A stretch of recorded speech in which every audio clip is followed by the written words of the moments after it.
Okay, we're live. Yeah, I haven't seen. I'm just now getting the stream from you.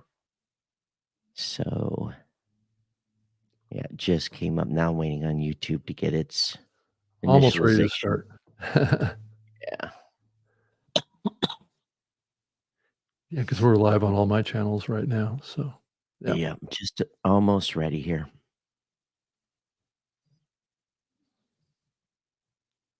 Okay. Wow. That's a big delay. All right, we're good. All right, let's go. Todd and Rob in the afternoon. Afternoon delight. With Todd and Rob. Oh, yeah. Oh yeah, Oh, but it's great to be back. Yes, indeed. Here we are. And a little bit of a different time, but than our normal show. But again, same as last week. So, hey, everybody, welcome. For those of you joining the live stream, Rob, was a quick week. Yeah. Well, it's still only Wednesday, so we still have a few more days to go. I always look at our weeks Wednesday to Wednesday, so yeah. Oh yeah, well, that's right. Yeah. Yeah, they do come around pretty fast when you do weekly shows. I know I do about 3 live weekly shows, so they do come around a little quick. I'll just put it that way. But yeah, I wanted to talk about some topics. I'm sure, Todd, you have maybe done a little bit of thinking on this, but I did want to. I did an event down in New Jersey last night for a group of like maybe a couple hundred people that were doing kind of this joint thing of a Zoom call as well as a live in-person event, trying to do it at the same time, all in one venue down in New Jersey, of having a bunch of people, on a video camera at the same time, and then taking Right. questions and all this kind of stuff. And the topic came up a lot around the whole area of there's still a lot of people interested in starting a podcast, Todd. And this topic keeps coming up, right? Of how do we start a kind of a modern podcast, or a podcast that people are kind of expecting to attempt to start, in what that spectrum is. And I wanted to talk a little bit about that tonight.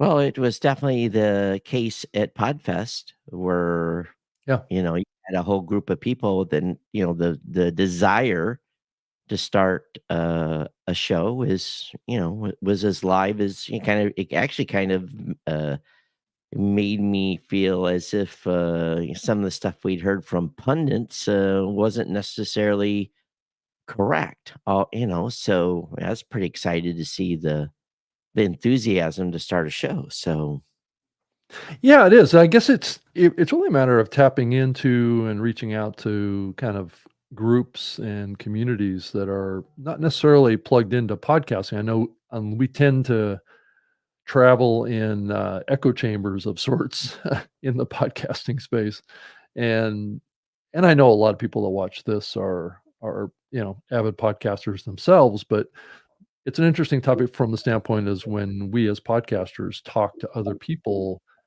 what are we sharing with them around maybe how podcasting has changed a little bit? If we think about, Todd, when you and I started back in 2004, and as you moved through, like 2010 or so, I think there was a certain kind of thought process that we all went through back then of why we were doing it and stuff. But, given the current kind of more modern media landscape and the complexity of it, it's probably a lot of the same concepts, right? well, you hear the same thing. I don't know if the story has changed, Yeah. on wanting and why, and their genesis, and their hopes and dreams and everything that goes along with that. So Yeah. from that perspective, I don't see too much differences at this point. From Yeah, that perspective. Yeah, that's an interesting observation. I've been thinking a lot about over probably the last 5 or 6 years is while everybody's running ahead thinking about how things have changed, really the fundamentals of this medium really haven't changed very much. How we produce and how we distribute has changed a little bit, and I think its perception is evolving and changing. But the actual core principles, I mean, if you're talking just about content, right, it's the same. It's really the same thing.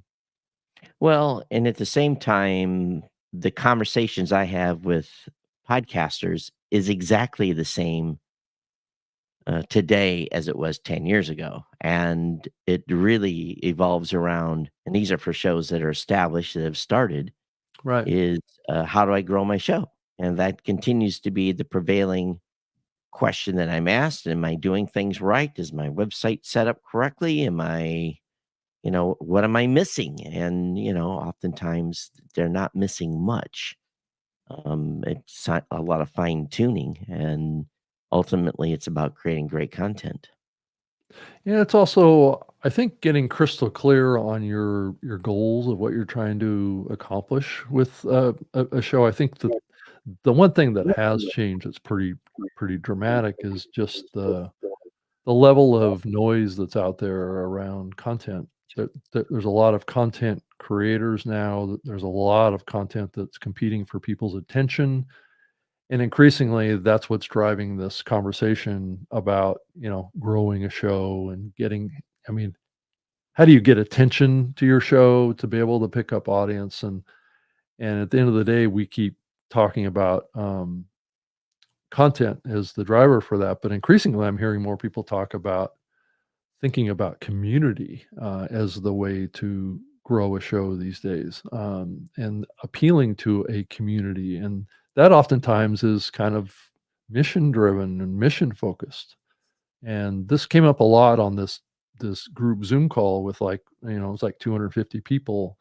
Is it's the whys of why people are wanting to create podcast content, and this tug of war that people feel out there between doing a video show or doing an audio only show, and how there's increasing pressure on all of us to create shorts and to do all this derivative content too. And it's really causing a lot of people to just kind of throw up their hands right now, and, like, where do I start? How do I start? Is there anything that you've been thinking about on that plane Ye of thought? again, it boils down to that 50% of the people probably at least, and we talked about this in Florida, was, Yeah. when I asked them, "What is the goal of your show?" They often can't answer that, Right. and because they haven't thought about it. And again, the goal of the show would ultimately, drive the format and content of the show. Right. So, are you trying to make money? Are you trying to build authority? Are you have a business funnel? What is your goal? Yeah. And then once you've decided what the goal of the show is, then it's easy, really easy to build content that drives towards that goal. But Yeah. again, if you don't have a goal and you're just going to do a show for fun, well, I think you're probably, you might be throwing pizza on the wall or something. But at the same time, community though, what does that really mean? If you have no community um, pre-established, and again, this is the lifelong problem of content creators. If you're well known in some space already on some platform, well, you've got a community to build from. If you're a business, you have a business list. If you are a speaker, you have a speaking list. Mhm. If you an author, you have a reader list. But if you are just like I was, and maybe even you, Rob, when well, you were doing radio, so you had a little more establishment. But if you think about, when I started, I had nobody. I had no community. And a few people that read the blog, but that mounted to, maybe 300 people a Uh-huh. week that, happened to find it by mistake. So, you can talk community all you want, but, I go back to the realization I had in that, when my father died on episode 200, and coming back to, 5,000 emails of condolences from my audience made me realize that podcast audiences are different. They're just different, and they are You might have a YouTube channel, you might have a Rumble, you might be on LinkedIn, but whoever follows and subscribes to your podcast, there's just a different level of connection there. And in essence, your community is that audience. And that's where I had really, made this decision at that point that, hey, this is part of and I really broke it down kind of because I was living in Hawaii at the time. Mhm. I broke it down into this Ohana theme, family, family, family, family. It's a family of listeners. So yeah, of course it was a community. But I didn't know I had a community of listeners until I knew there was listeners. But did I really have the inkling that there was this deep, intimate connection? I don't know, Rob, maybe you've experienced this. Have you ever been walking through an airport or been at a location and you have, my first incident was as I walked up to a McDonald's counter in O'Hare and I started ordering and a person two people back from me said, "Todd," and it was someone that listened to the show that didn't know what I looked like because there was no video podcast at that time. And I turned around and, here you have this person that they really know everything about you, but you know nothing about them. And, they're happy to see you and grab you and give you a hug. And, and it's so these podcast audiences, I believe there's this deeper connection. And yeah, community is important, but you still got to build it.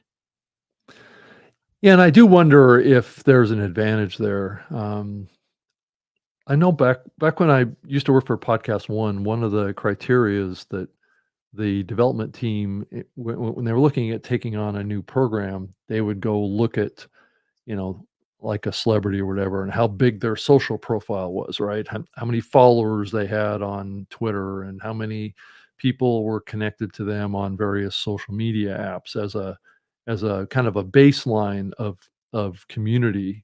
And I wonder if we're coming into an era of podcasting that I do wonder about this base of community that is pre-established before you start a show is a maybe a leading indicator of the ability to grow community with your podcast, and it may be one of the reasons why we're seeing kind of like a renewed interest in Uh, kind of what I would call a kind of branded podcast, which is more uh, like business motivated podcasts that already have an existing community of sorts. I don't know. Again, What you it's thought. if you have that, That's it's probably an been, advantage, right? well, it's been that way from the beginning. You Oh, sure it leverage, has. but Yeah, but let's go back to the podcast one thing. yeah, Oh, they you had some superstars over there. They had and it great flopped. community and they flopped. Yeah, right. It's not a Yeah. guarantee of success. Right. Yeah. Like plummet into the ocean and sink into the depths of hell. It was, there was, there was, they could have all the community in the world, but they were superficial.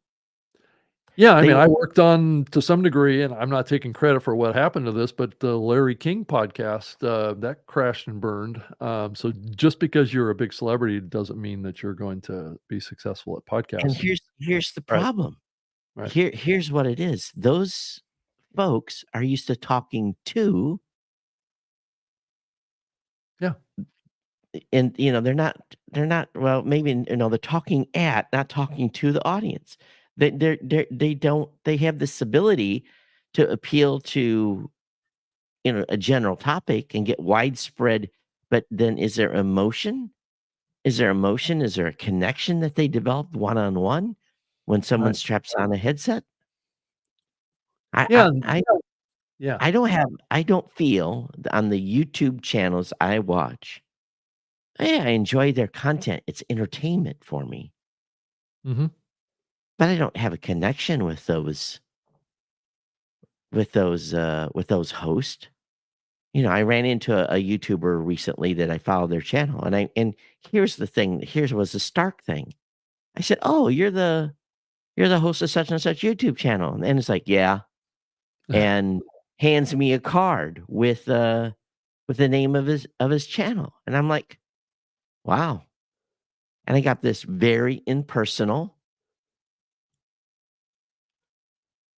don't bother me type of response Mm. that I was a little surprised about. Because what happens now when I run into people and say, "Oh, listen to your show." "Well, great, thanks, love it. I'm glad you enjoy it. What do you like about it? What would you like me to change?" I solicit that. I get that. I try to build a connection. Mhm. Because I don't know them.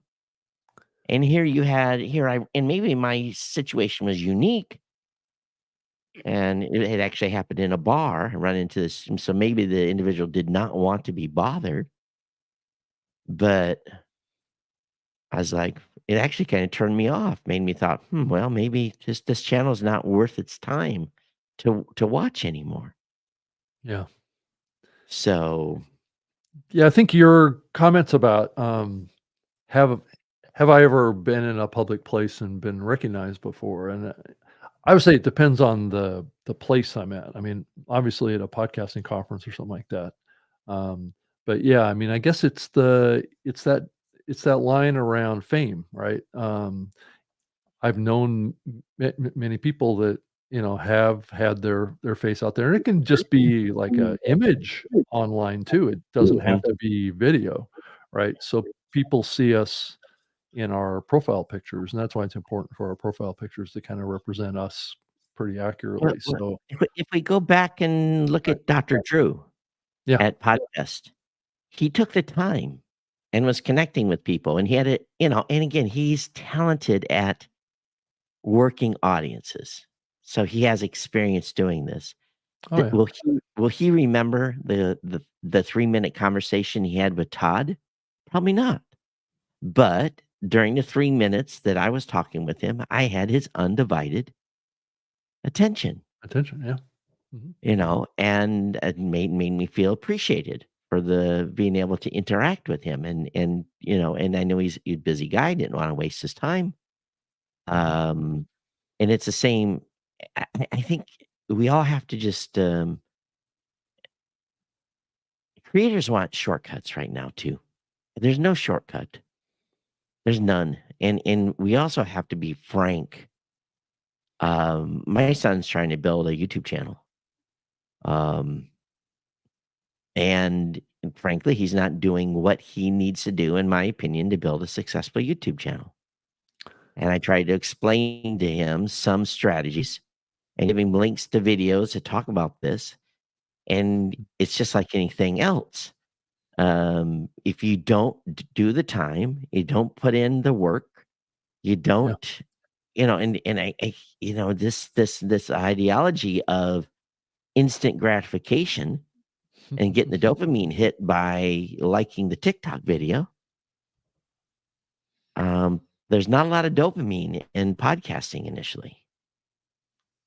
Yeah. So, and we tried to build that into some of the podcasting 2.0s, a dopamine hit. Here's an example. 1,000 sats from RW Nash. Yeah, Todd's back, and therefore the back and forth. Um, so again, we have, you know, the ability now to get some more feedback to the podcaster from the listening audience. And I think that is going to be critical, because let's be frank, people are living on the dopamine hit right now. They don't get it. They feel defeated. They feel unwanted. It's the trophy syndrome. I'm not being liked. Come on. Suck it up, buttercup. This is tough. So the question is, are we having the hard conversations with creators, with podcasters, that this shit's hard? You gotta create content. Yeah. Though, Todd, I wonder if it's, I don't know. I struggle with this too because I try and give people advice on how to step forward and try and think about this, and it's like I think there's such a strong interest in making being a content creator now, whether it be a YouTuber or a podcaster, as their full-time career.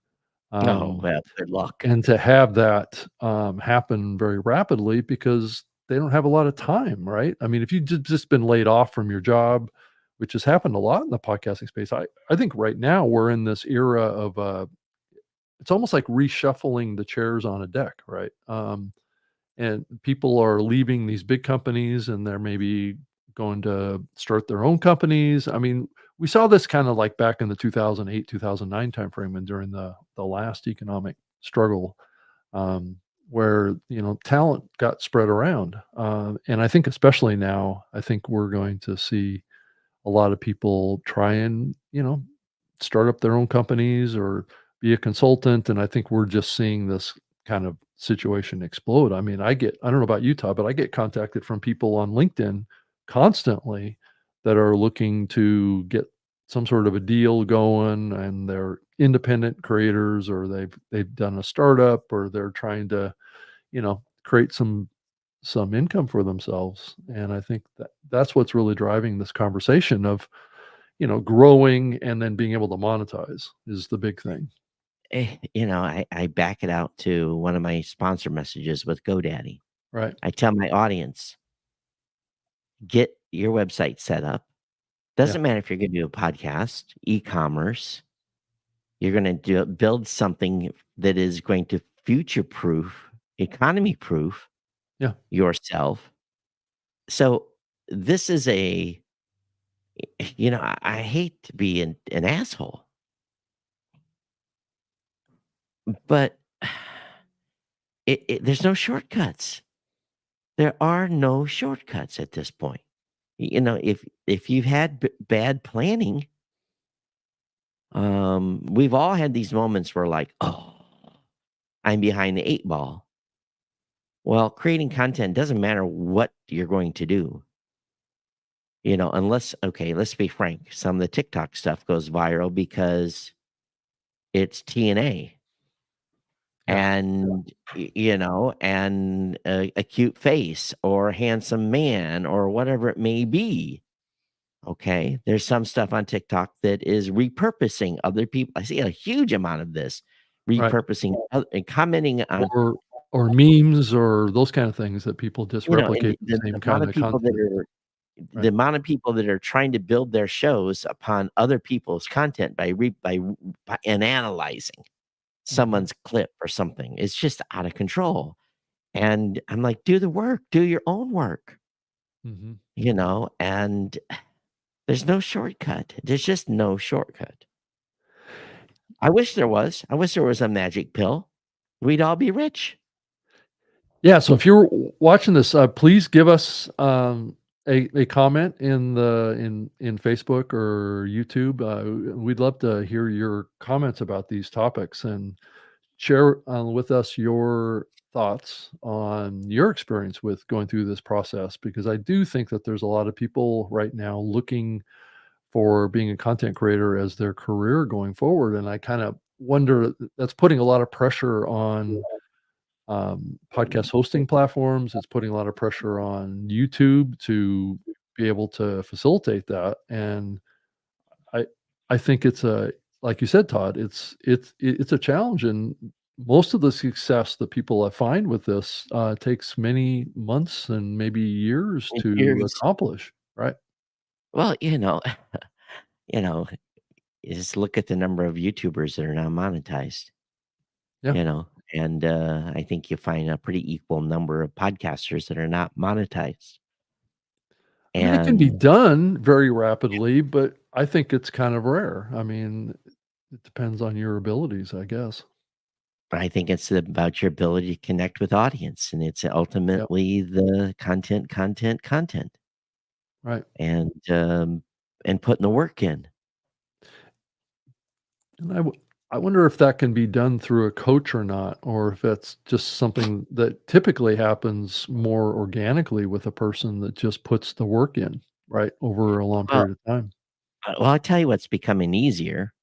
Um, there should not be any excuses because um, I look at what we and we're testing right now internally at Blueberry our AI stuff. We've got beta testers in, and because of spending many months and looking at what was useful and what wasn't, Mhm. I now can knock the show out again, probably in about from the time the recording is done to the time the show is posted in under 30 minutes. Now, when I was using all the maybe 20 minutes, and when I was using the haphazard of tools I was using before, I was adding a Mhm. good 40 minutes. But now that we've got it all streamlined, where we just upload the audio file and then the whole process kicks off. Um, it's to me, I'm like, and I'm getting amazing show notes. I'm getting chapter files. I'm getting image art. I'm getting really everything that I need from Mhm. a um, post-publishing standpoint, minus editing the file. If you're going to be an editor, you're still going to have to edit. Yeah. We don't do that here, but um, and I'm joyful because I've used a process now to get time back again that I had added into the process. So the ability to have a rich show production experience without a production team um, remains completely viable. Now, the video, when you do video, that adds a whole different gamut of stuff. Alex says, but podcasting for business is part of a bigger marketing plan a lot of the time. What do you guys think? Here's the thing. If you're a business, Yeah. which, I run a business and we have a business show and we have a specific goal for that. Obviously we're podcasters and we've reworked that show 3 or 4 times Mhm. as we've learned. But I think if you're a business and you want to get into this, you probably would be wise to spend some money and have a production team. Yeah. You would be wise to do that. I'm getting ready to have some videos cut because I want to have some professional looking videos that are going to go along with our AI launch. So I am not a professional, um, clip creator. Mhm. So, I think if you're a business, you got to spend some money to make some money. You don't have to. If you're the lawyer, who is the foremost expert in litigating, sidewalk falls or whatever it may be, you probably do not need a much of a production team. You've got 82,000 stories to tell, and the outcomes and the do's and don'ts, and you've got a clear path for creating content. But if you are a hardware store, it's a little harder, I think.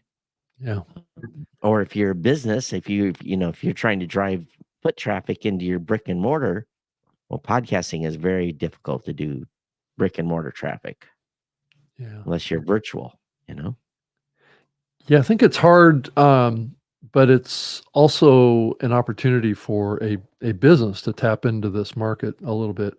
But it is difficult for an individual, I think, to be able to do every aspect of this all on their own, from creating shorts to doing video and audio podcasts, and to do it effectively and to grow it is definitely a challenge. And I think what we're seeing is more and more companies outsource various elements of this. But one of the challenges of outsourcing is that you, as the creator, have to be an expert to be able to manage that team, right? So, that Right. skill and that knowledge needs to be in the creator as well originally.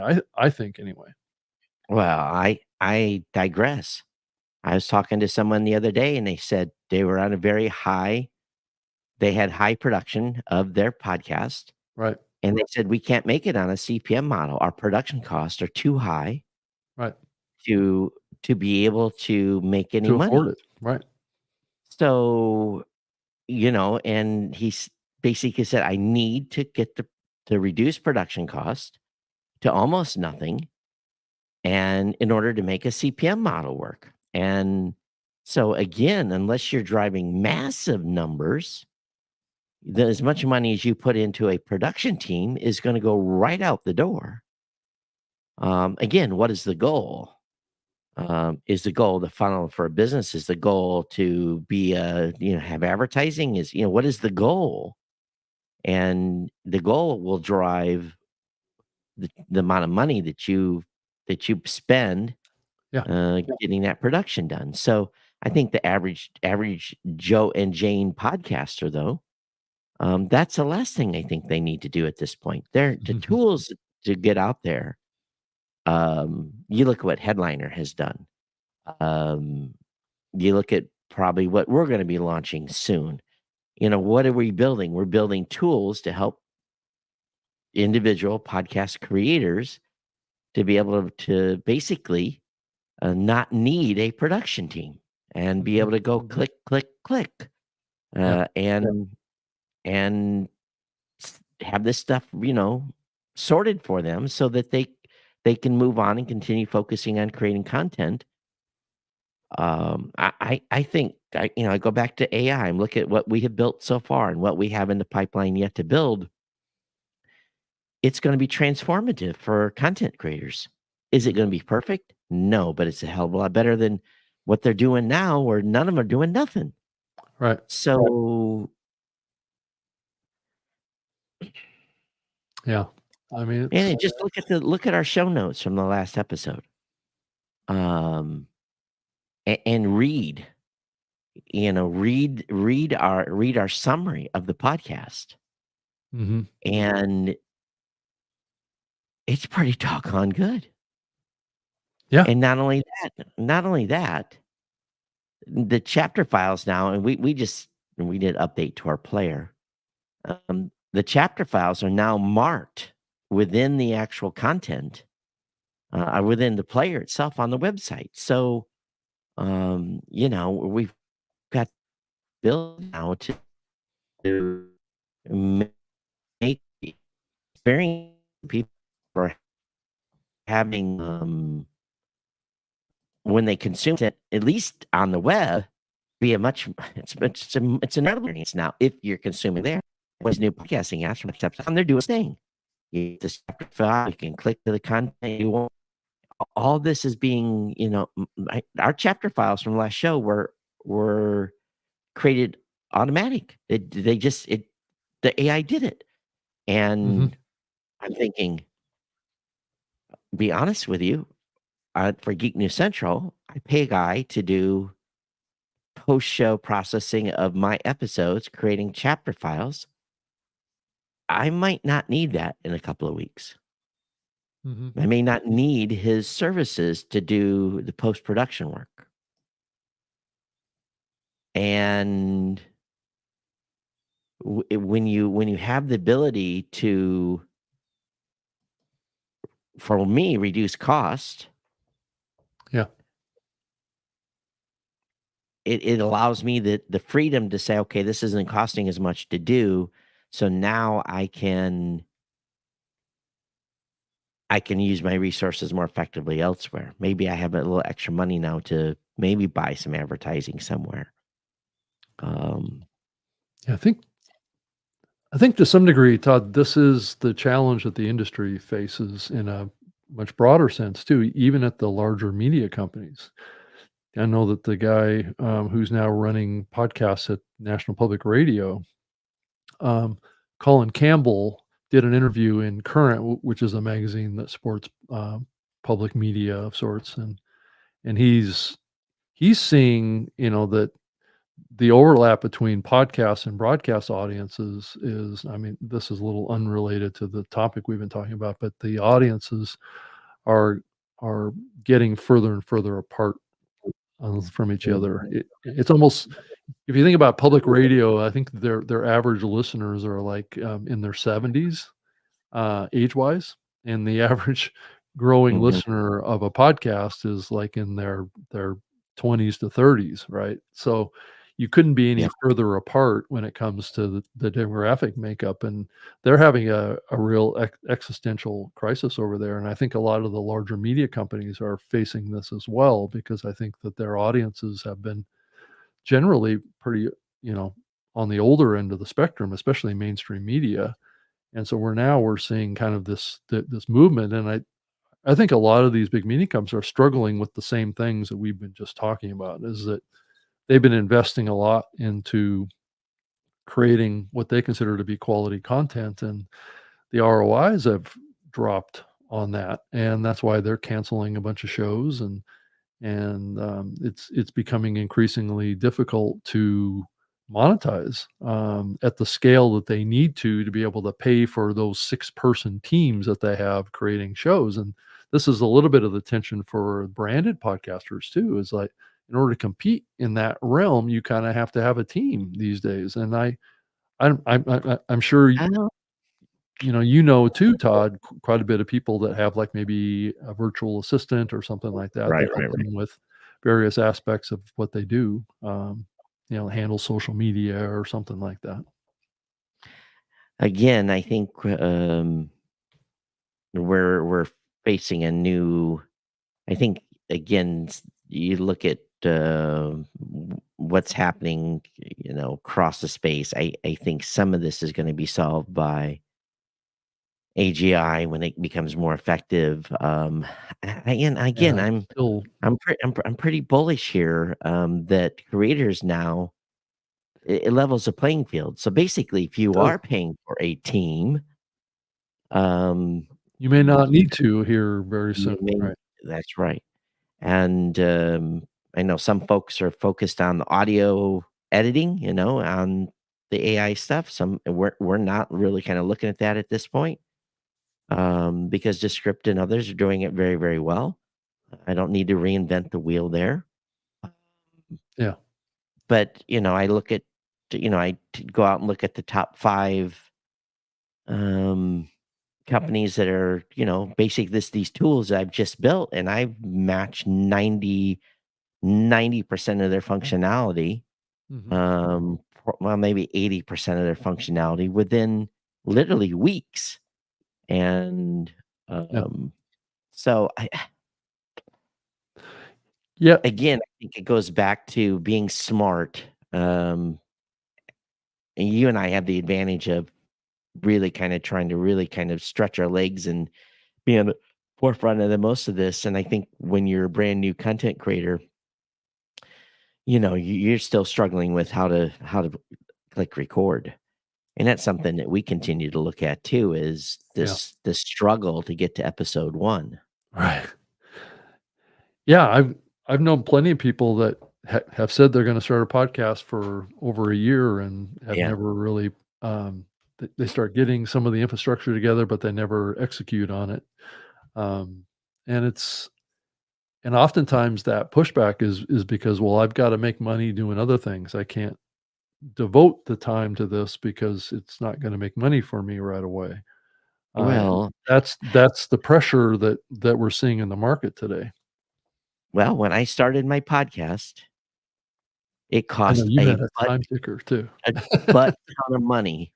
Yeah, And I had a finger put in my chest that said, "Listen, listen, dear husband, you will figure out how to make money on this in 2 years, right. or I'm going to pull the plug on you," because I was spending, almost $1,000 a month to put the show out, just because of hosting cost and everything Yeah. in those early days. Oh, yeah. It And was expensive back then to get yeah, bandwidth, it right? was not, not for the weak of heart. I had my own So servers and my own T1 connections going to, I think I had like 3 or 4, co-located servers that I built myself and managed, so right? it's a whole different game now. Yeah, it is. And the tool sets I would have just died for back then that we have now. So, when people, of course, no one knows the pains that, walking uphill twice in the snow and ice to go to school each way, Right. no one wants to hear that, those stories. But, I also understand that, my production time, even though I'm doing a lot more stuff, it's just about the same. From when I started in 2004 to today, it's the production of the pre-production, the recording, the post-production is just about. I can get a Geek in the Central episode out in just about 3 hours. Mhm. Um, This show maybe 2 hours, an hour and a half of that is recording. Yeah. Oftentimes, I'm waiting for the upload. That's what's slowing me. So maybe at 2 hours and 15 minutes. Yeah. So you have to make a commitment of time. And if you are working a job, it means on the nights you're recording, you don't go to the bar. You don't do your social hangout. You don't play games. You spend the 2 to 3 hours grinding an episode out. Mhm. You don't get wrapped around the axle with, 8 hours of editing. And this is where I feel people are just getting killed, is they're spending too much time editing and not enough time preparing. Right. If they prepared more, they would spend less time editing. So, Yeah. There's really no replacement for putting in the necessary, um, work. I mean, it's either up front or it's on the tail average end. average Right. average 30-minute YouTube video takes 4 to 6 hours to edit. Um, so You're not gonna you be getting out very much content if you do that. Well, That's why. Right. that's why YouTubers burn out. They have to grind and, they have to edit to make compelling YouTube channels. I So don't when we think say edit, we're actually talking about adding other visual elements, other components to those well, videos to you make look them at a lot of those more YouTubers, compelling, right? you look at those YouTubers, they got camera in their hand 24/7. Clip, clip, clip, clip, clip, clip, clip, clip, clip. Segment, segment, segment, segment, segment. Storyboard, storyboard, storyboard.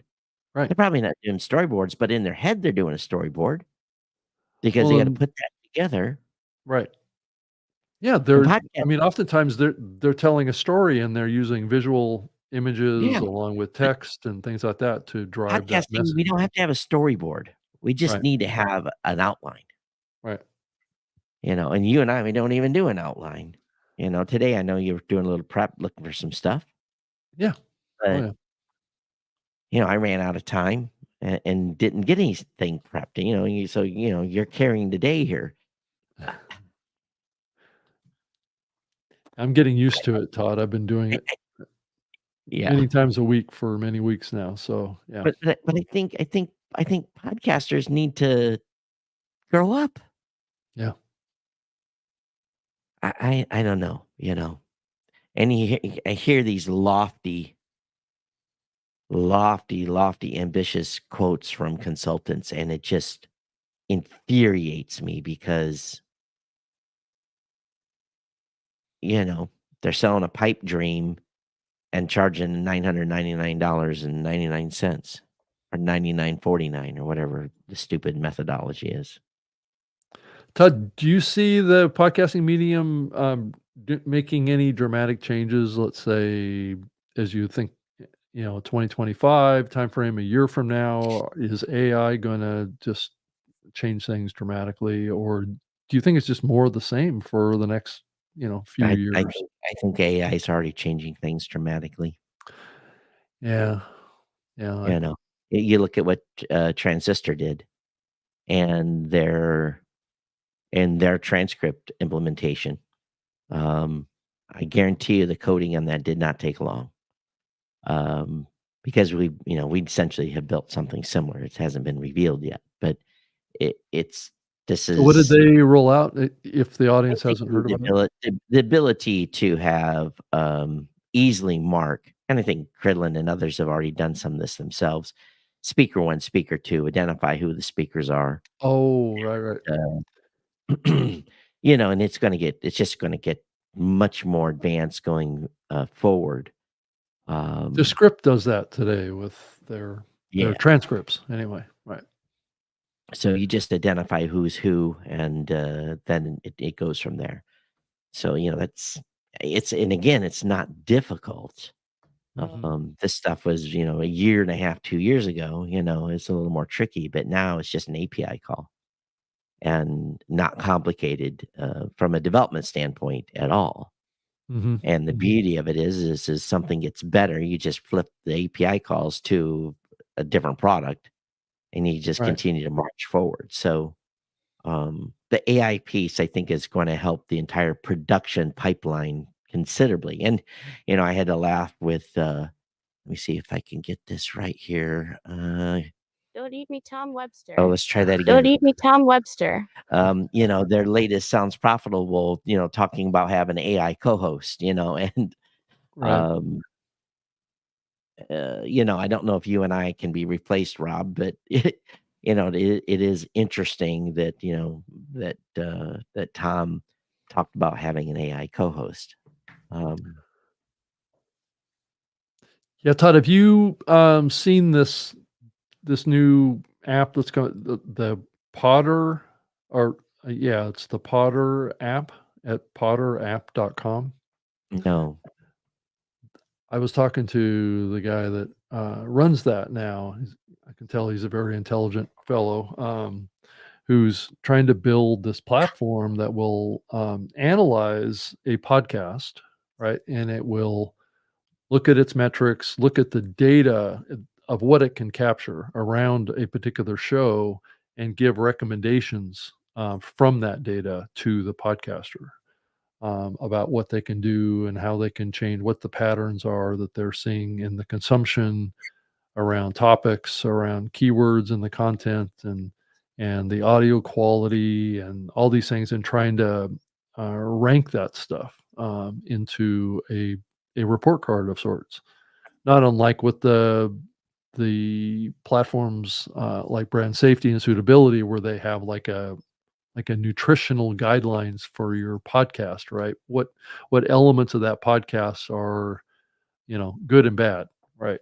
So it's interesting, and he's building in a lot of AI technology into the back end, that's kind of analyzing shows and giving kind of real time feedback to podcasters. And I mentioned to him the opportunity of maybe doing that with monetization too. Look at a podcast, look at its audience, look at its growth, look at its genre, whatever, and come up with a strategy for a particular show. And I kind of wonder if AI is going to help with other things like this as we look to the future, because I think we can both agree that the podcast medium right now is pretty complex. I mean, it's not, no one knows, and I struggle with this too, Todd, and I'm sure you do every day as well, to keep up with what's going on and the opportunities and the different methodologies of doing things. Um, To that regard, I've been playing with that. How should we say it? I'm looking to see what's next. yeah, And, what he's doing is the challenge with that. And again, if he's mastered that, then congratulations. If it's coming out with consistent, right. AKA, this is a key, consistent advice, that's not off the wall, that is accurate because you've analyzed the audio and you've come to the same conclusions. Um, it's tricky because it's subjective. Um, I think things that we're looking at is, we can use our retention data to say, okay, when there was a drop in retention, why was there a drop in retention on a Mhm. show? And, how do you compare to other shows? And these are the type of things that we're really going to be looking at heavily. And, we've got the source data to back up the, you know, and a true statistical amount of data to back up some of these assertions. Yeah. Yeah, so But this again, is his website here. what's the Grow your website? what It's it's potterapp.com, potterapp.com. and it's basically, trying to data analyze your podcast and what's going on with it. So he does use a prefix of sorts to analyze your Oh, so he's show. getting some Yeah. stats. But Yeah. if he's using a prefix, he's not getting very much information. No, that's right, and he's having to piece together other sources, of information to kind of piece together stuff, and some of it is kind of, maybe less than specific, right? And Right. I That's the could tell challenge. that he was struggling to try and get sources of information, but, his comment is back really on this was that a lot of podcasters are flying relatively blind on what's going on with their show because the situation is so complex, right? Well, So, I don't.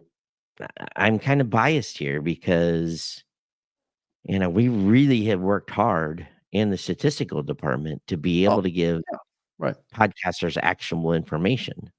Again, it's Mhm. on stats, but there's a lot you can derive from stats. Right. Um, and especially when you're comparing it to like-minded content. So, Hmm.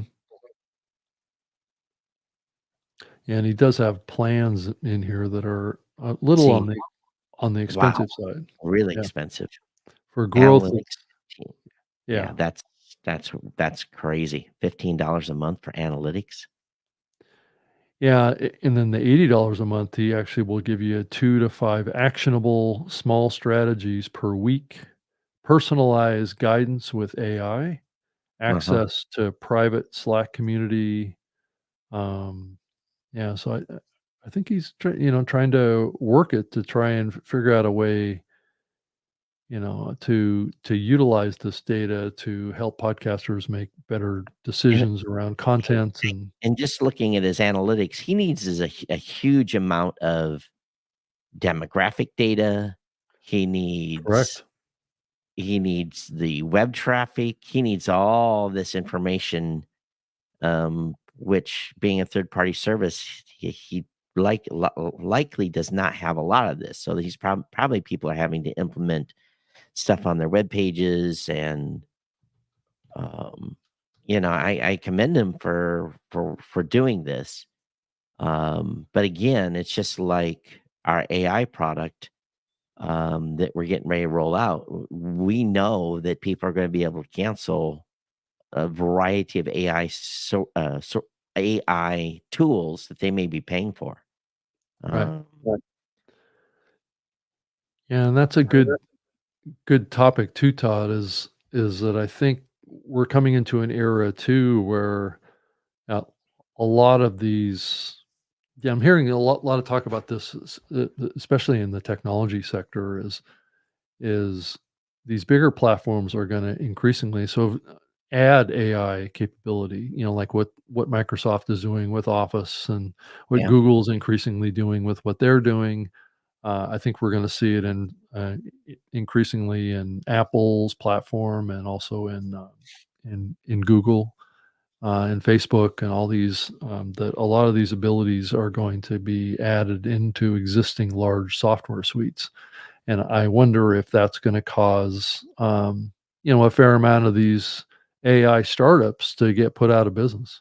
they're already going out. Yeah. A couple that we tested back in January. Uh, basically, we still have accounts on there. That they're not active. We're not paying for the service, but we're getting emails of, "Hey, we're shutting down." And it was a good run, but here's what we suggest you try to use. Um, oh yeah, there's going to be a huge amount of consolidation. Yeah. Um, I saw the handwriting on the wall and understood that hey, we have to have this baked in. Um, Yeah. and my roadmap is pretty long from that standpoint. It gets more complex as time goes on. We built the easy stuff first. Right. The next round is doing some of the harder stuff, and Yeah. and basically it was just about workflows and trying to improve workflows. Todd, I wanted to kind of change the topic a little bit here, and I don't know if you saw in Pod News the announcement of this Podeo and the Imo voice messaging app. It kind of reminded me of an earlier era in podcasting, and I wanted to pull it up and Yeah, share with each other. I saw it, but I didn't look at it. Yeah, so this concept of here, let me pull it up on the screen. So a little bit of a throwback into an The earlier voicemail era line. in the podcasting space. Oh. Um, uh, What's uh, old is new again. yes, listen to podcasts on any phone This is an article that was written by Michael Arrington back in 2006. Oh, okay. So you can see kind of a history here to some degree. Yeah. If you look at um, there's a variety of, fawn pods and pod lines and voice Yeah. voice I think I indigo, whatever. used Yeah. Voice Indigo for a while, and no one ever used it. Yeah. So this concept of being able to play or access podcasts via, let's say, a voice messaging app Right. platform. So, and I think there's been some talk, Todd, around platforms like a WhatsApp supporting distribution of podcasts, or and maybe this is the reason why it didn't really work in TikTok too much, but is this concept of being able to access podcasts on apps like this. And this Well, was announced in Pod News, and but it was for like North Africa and Saudi Arabia. I don't know if you saw it through this hosting platform called Podeo. Don't know here, I'll pull it up on the I'm screen. familiar with Podeo. You are? Yeah. Yeah. This is them. So I guess they have a partnership um, to distribute podcasts to, I guess, the Saudi market, as Yeah. well as what's the other country? It is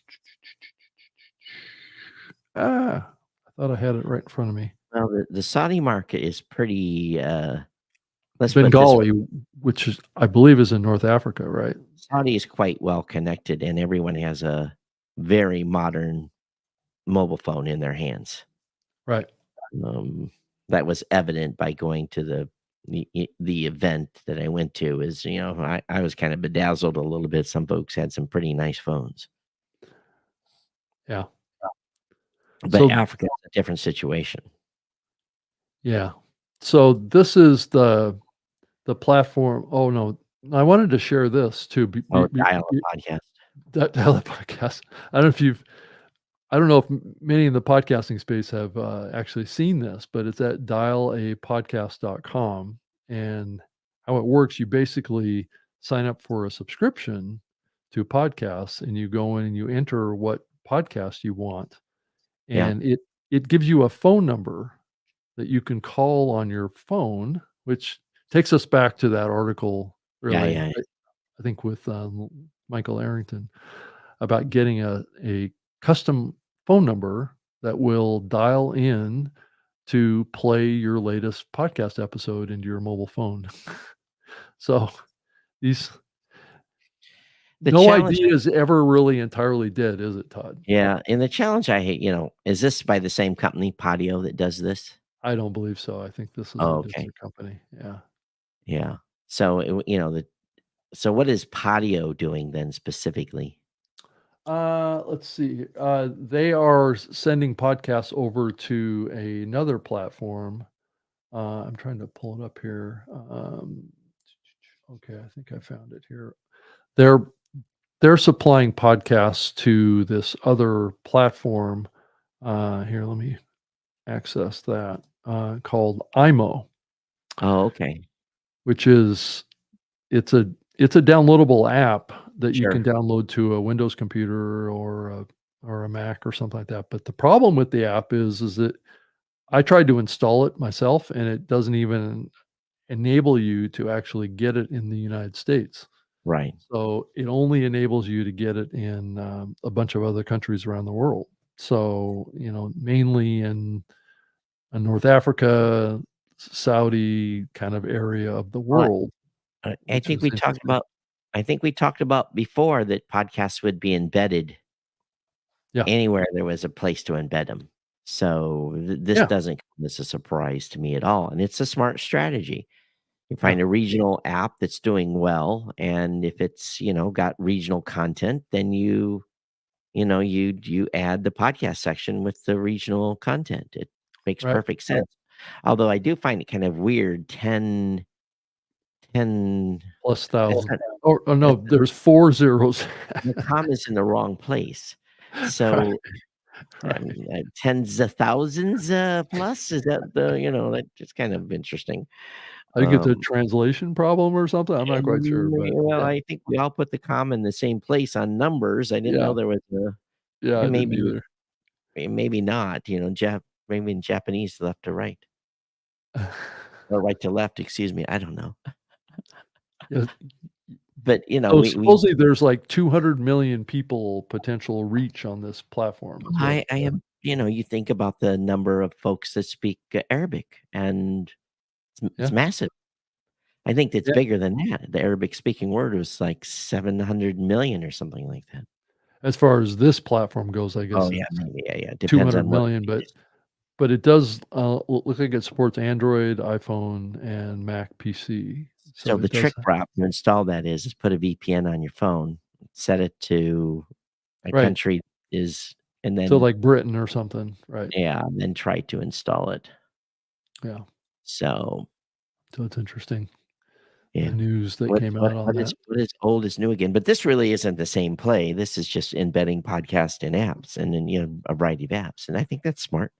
Well, I guess the idea of a messaging app is an interesting one, and Well, and based and on, Facebook's, history in podcasting, I don't think it's coming to WhatsApp. Uh,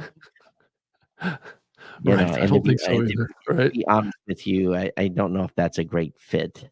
I don't think You so know either. I think the use cases are conflict with each other a little bit there, Yeah, right, yeah, to primarily and I used WhatsApp a lot, and then right, some part of the world's like if you're in Japan, Line, my, uh, Shoko's, lost her sister here a few days ago, and she's yeah, in, Okinawa right now, so, we will be, communicating online, because that's what they use in Japan. They don't use WhatsApp, they use Line.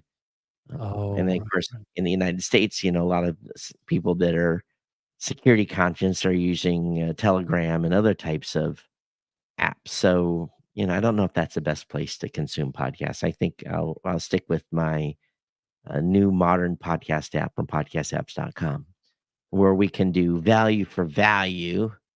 And um, did I actually kick the live today? Did I hit the live item? Yes, I did. So we are live and lit. So right. the bat Todd, I signal wanted works. to show this, quick and get your thoughts on it. The Independent, Podcast Awards, Okay, great. what do you think about that? It's in London.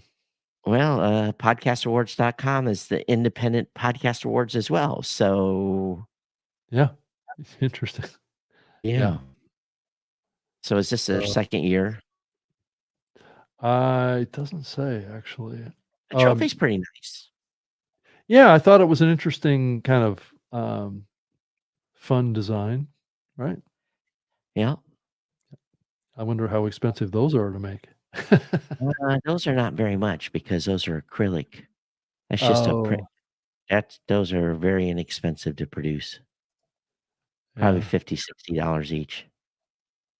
So My I guess credit card that's yeah, that's their stage. That stage looks okay. really familiar. I don't it must be in London, yeah. King's Place, King's Cross in Hmm. London, I guess. So, So this is anyway. just for indies then, huh? I guess so. I'm How not do quite they sure where they're drawing that line, right? yeah, how do you define that? I know. I agree with the question. I'm not sure I would wanna be in a position of drawing that line, to be honest with Yeah. you. So, but I guess somebody's taken it on. Yeah, anyway. Oh, that's good.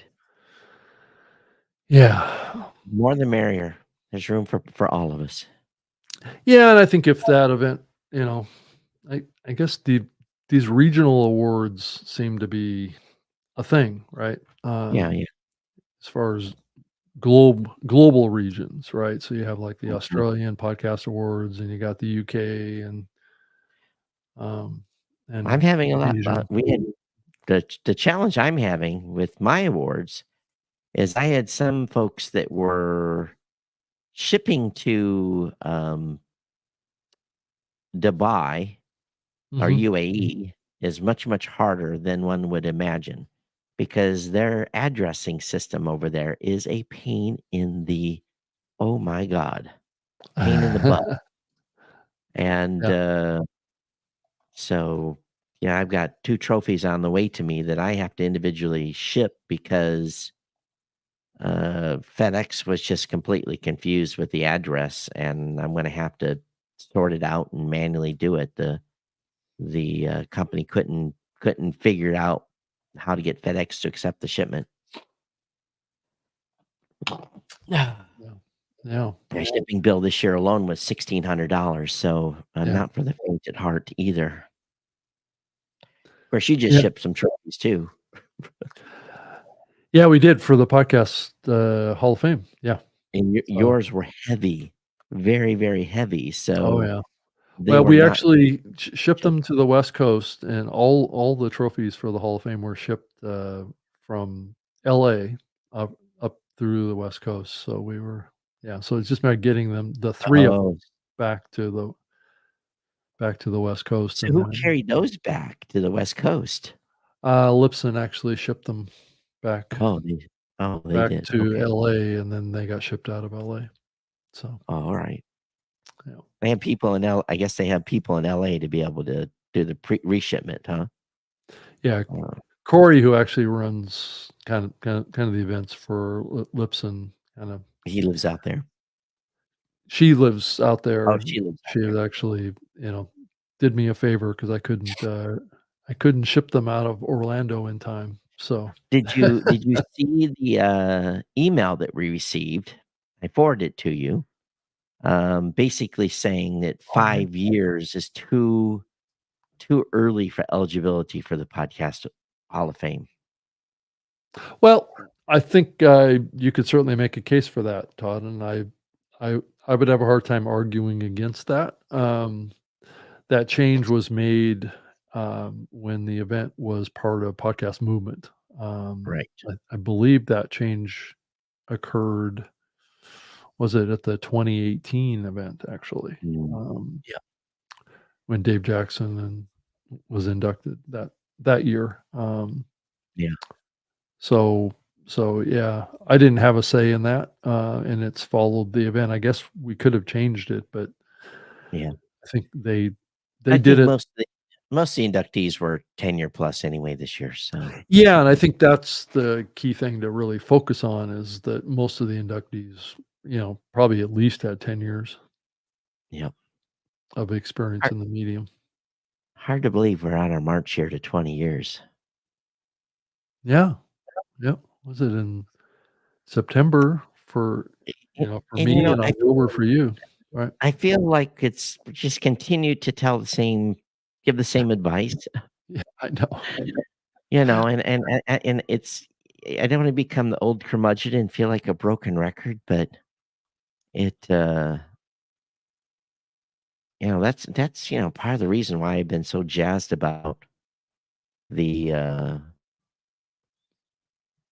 the podcasting 2.0 stuff is because it really does add this whole new vibrancy and making it possible, um, for audiences to engage within the apps and because in the end, talk about all these, you talk about, "Oh, I wanna build a community," and, blah, blah, blah, but you have to get the community to engage, and you have to make it easier for them to engage, and Right, many of the legacy podcast apps do not make it easy to engage. They right, don't want you leaving their platforms. They want you stuck right there and racking up listening hours. right. So we have to make sure podcasters are drinking the Kool-Aid and in that AKA you want engagement, you want to build community, then we need to start with a foundation of Mhm. putting their listeners within platforms that they can get this engagement. Yeah. You look at the sidebar on YouTube or YouTube Lives. Yeah, a perfect example of right there. They can engage with the host. For the audio content, we need to make sure that the apps have this engagement, because when Rules. audiences engage with content and it doesn't require them to send an email or a text or some other BS, the podcaster then says, "Oh, I'm getting feedback. Hmm. Oh my God, people are listening. I'm having success." One comment is probably from an audience member, probably is enough to carry a podcast another 20 shows. I'm being Right. kind of a little over the top here, but Yeah. Yeah, Todd, I do kind of wonder, well, we should probably answer this question from Sonia, but she we makes a we comment about WhatsApp and Telegram being a place for online courses in the past, I guess.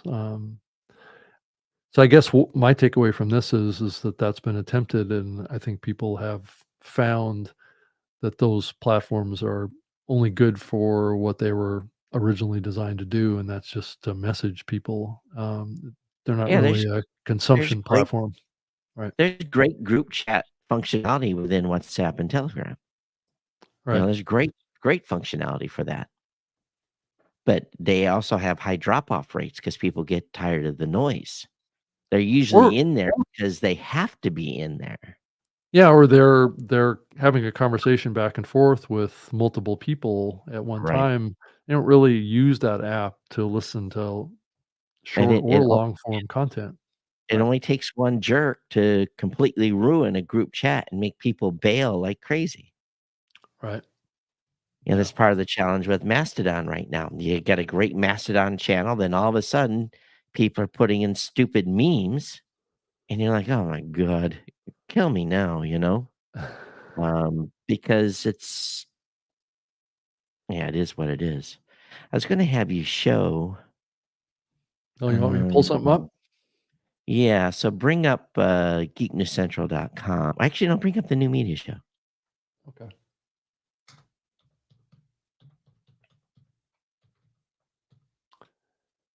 Yeah, I should have it up here. Oh, I typed an extra character, which will make it break. So yeah, I'm pulling up newmediashow.com, and we'll Yeah. have it on the screen here in a second.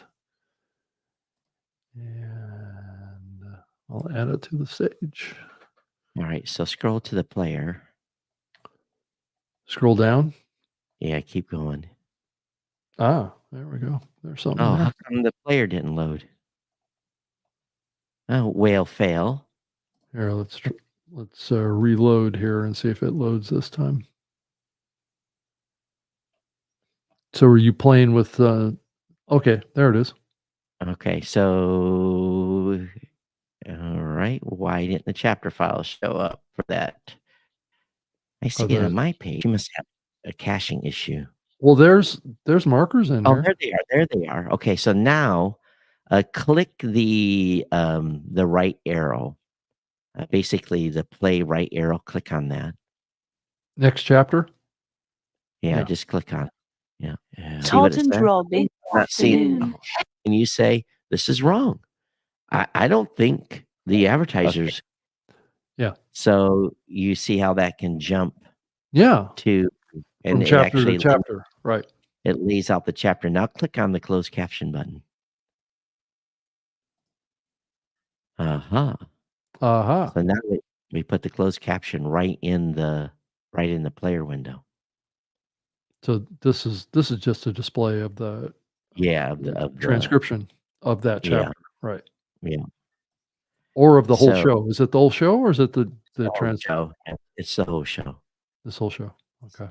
Yeah, but you can Oh, see here where we have the it's got an um auto scroll too. So yeah. can you activate play while this is So I guess go you back to wouldn't the want to, right?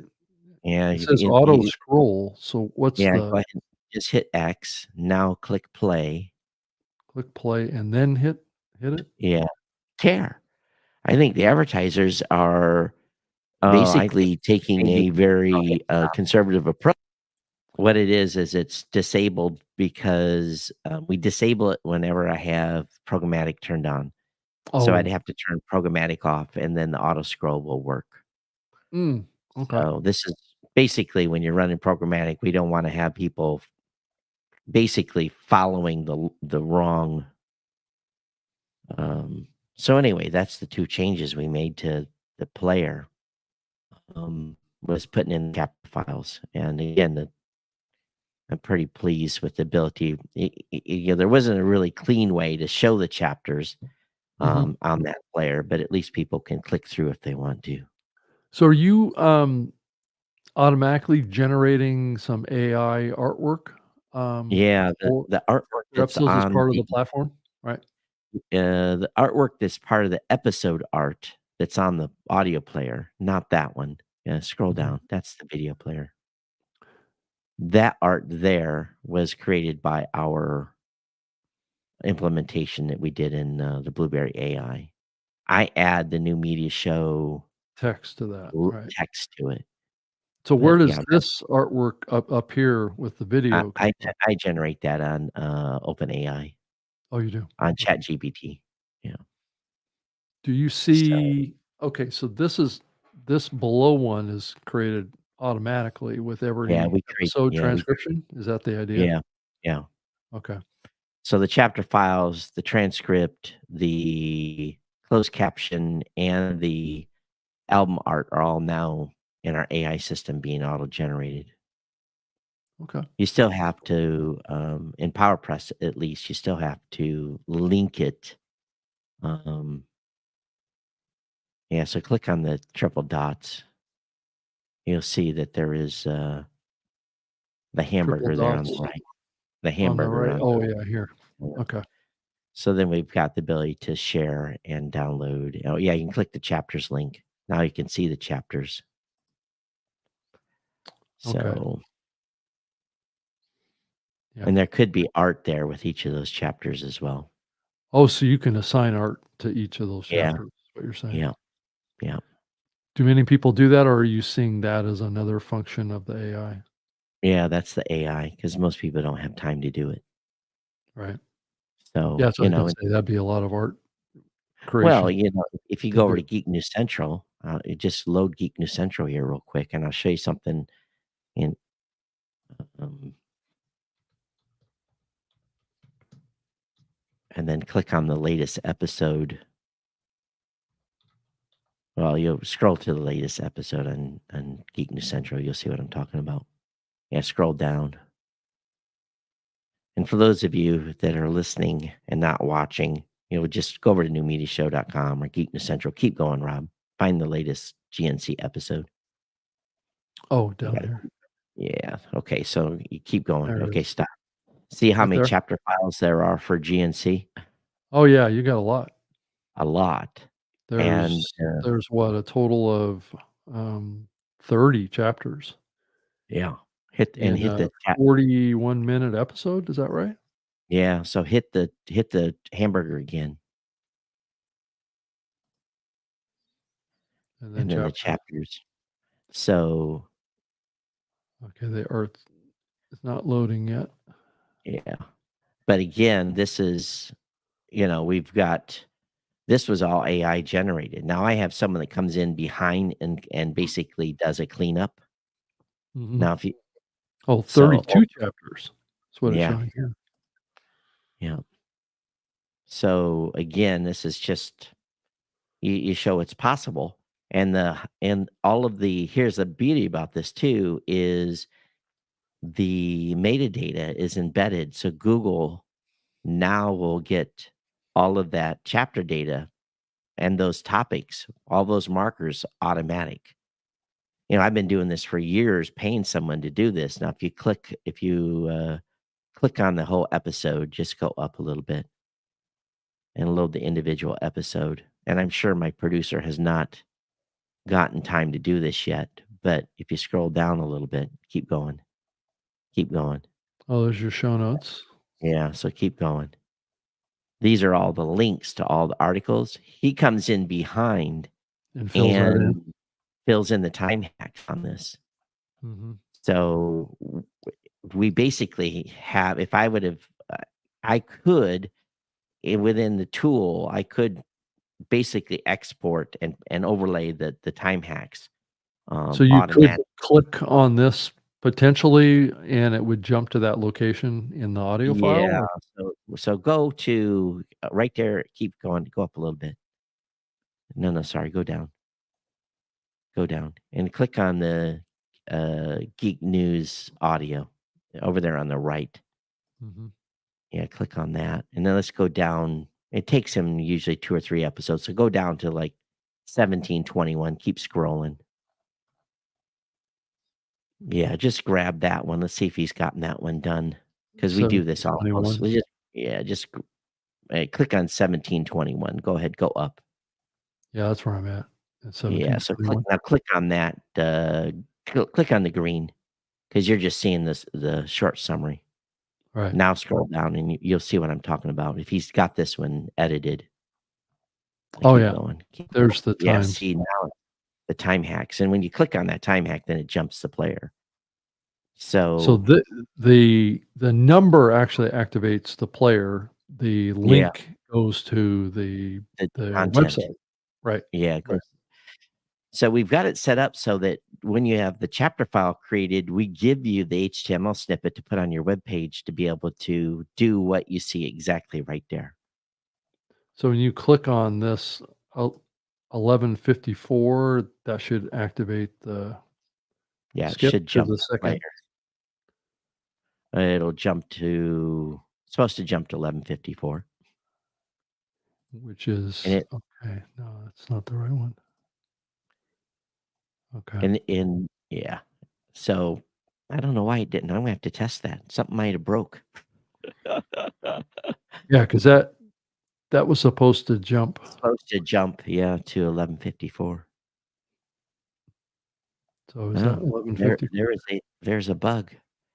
Yeah. And what's happening here, there's intermixing a beta. So that maybe the chapter 5 I auto-generated is yeah.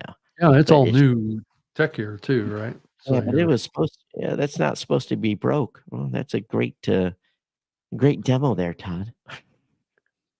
that's a great find to find a bug. Find a bug. Yeah, I don't So see the chapter showing up here either. that's weird. Anyway, their I tech don't see doesn't the always closed work. caption It's all right. jumping up there. Yeah. Yeah. Yeah, so it's work in progress. It is. Over on my YouTube channel, Beauty Bubble, something to consider too, Todd and Rob, is has subscribing to YouTube and using the live chat. We too have we have to make sure we're being good stewards as listener. I I lost you try. there, Tom. Oh, did you? Yeah, basically, over on my YouTube channel, Beauty Bubble says something to consider too, Todd and Rob, is subscribers to YouTube and using live chat. We too have to have a hard have to make sure we're being good stewards as listeners. I try and make comments and inroads on every show. So, I think that's true. But again, it's not. It sounds vain to say, "Oh, please, please, please make a comment." Right. Please send me email.